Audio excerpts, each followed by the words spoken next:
Segundo de Reyes, capítulos 12 y 13. El escritor continúa con la historia del reinado de Joás. En el capítulo 12 es eso precisamente, el reinado del rey Joás sobre Judá. De los versos 1 al 13 nos da un pequeño resumen del reino de Joás. Dice que reinó 42 años en Jerusalén. Este fue un periodo muy largo y además fue en su mayoría bendecido. Lamentablemente que cuando el sacerdote Joiada murió, que lo proclama rey, que hace el plan para que quede como rey, cuando este sacerdote muere, Joás ya no hizo lo recto ante los ojos de Jehová. De los versos 4 al 16, Joás emite un decreto acerca de la reparación del templo. El templo estaba muy descuidado, esta mujer Atalía lo había dejado todo mal, y él hace una planeación financiera, ¿no? El dinero al templo llegaba por tres razones. El dinero del rescate de cada persona era parte de la ley después de que cumplían 20 años. Según está estipulado, número 2. Y 3, todo el dinero que cada uno de su propia voluntad trae a la casa de Jehová. Así que de esos tres recursos, él hace un plan y dicen, este dinero se va a dar a los sacerdotes, pero de aquí los sacerdotes van a tomar dinero para hacer las reparaciones. Después de un tiempo, no se sabe cuánto, pero pasaron varios años, no se había hecho nada. Y es que las órdenes que había dado Joás, pues no se habían cumplido, ¿no? Quizás por la inactividad, quizás por ineficiencia de los sacerdotes o negligencia, pero no. Entonces el rey Joás sabe cuál es el problema. El problema no está en el dinero, sino en la administración. Y vuelve a hacer un cambio y es ahí cuando funciona. Se empiezan a hacer las remodelaciones y ahora no se descuidan tampoco a los sacerdotes y se hace esa remodelación. Lo que quiere decir que Joás tenía un interés y un deseo sincero de honrar a Dios y esta era una forma de hacerlo. De los versos 17 al 18, el rey Joás comete un gran error.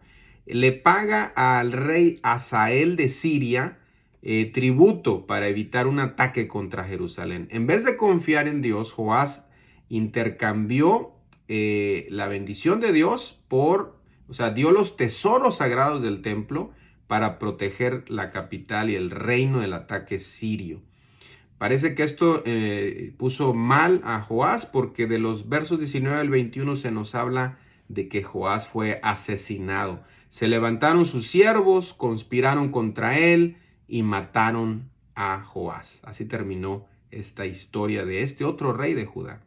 En el capítulo 13 se nos habla de varios reinos. El reinado de Joacás y Joás, pero este es otro Joás, ahora es de Israel. De esos dos reinos más bien. Y se nos habla de la muerte de Eliseo. De los versos 1 al 9 se nos da un resumen del reinado de Joacás y una respuesta a su oración. Se nos dice que Joacás, que era hijo de Jehú, si recuerdan a Jehú de Israel, que mató a Acab, a todos los descendientes, bueno, este es su hijo.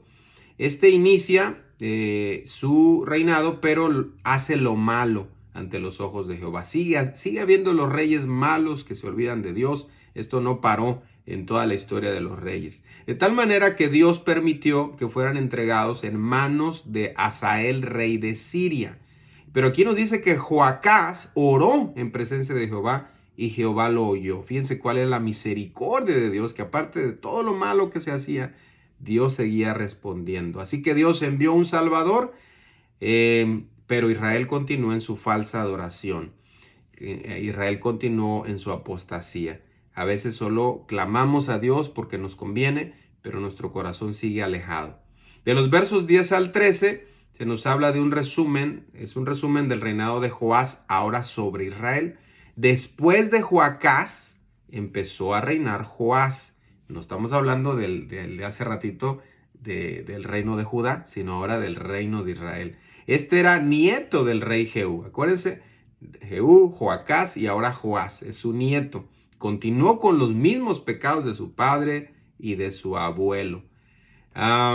Y él tuvo una guerra civil contra el reino del sur, contra Judá, contra sus propios hermanos peleaban. Imagínense toda esta situación que vivió el pueblo de Israel por años y años y años. Reyes iban, reyes venían. No había estabilidad, no había nada, pero no se arrepentían, no buscaban a Dios de todo su corazón. Ahora, el escritor nos da un suceso de este rey, el rey Joacás, Joás, perdón, yo también ya me confundí, ¿verdad? Joás, de este rey Joás, de los versos 14 al 19, se nos da un acontecimiento muy interesante, que este rey pide audiencia con el profeta Eliseo, que está a punto de morir ya, porque también aquí se nos narra que muere Eliseo, el gran profeta de Dios, y dice que desciende a él llorando a Eliseo, ¿no? Y es que venía una guerra contra él, los sirios, y lo presionaban, y entonces Eliseo le dice, toma las saetas, y el rey las tomó, y les dijo, golpea la tierra, y él la golpeó 3 veces y se detuvo. Eliseo se molesta, se enoja porque dijo, debiste haberlo hecho más veces. Como lo hiciste 3 veces, era un acto profético. Como lo hiciste 3 veces, pues solamente 3 veces vas a derrotar a Siria. Si hubieras hecho más, los hubieras derrotado completamente. Parece ser que Joás no tenía mucha fe, estaba titubeante. Pero mis hermanos, esto es una señal, una prueba, o podemos tomarlo como ejemplo de que debemos seguir golpeando. Seguimos golpeando contra el pecado, hay que seguir golpeando contra las obras del diablo, contra las obras de la carne, hay que seguir golpeando, evangelizando, predicando, hay que seguir, no hay que quedarnos como Joás, que solamente lo hizo 3 veces y se rindió. Entonces Dios obra a través de esta profecía y sí, al final en los versos 22 al 25 nos muestra que sí, Dios le dio 3 victorias sobre los sirios, que fue la profecía que Eliseo le dio.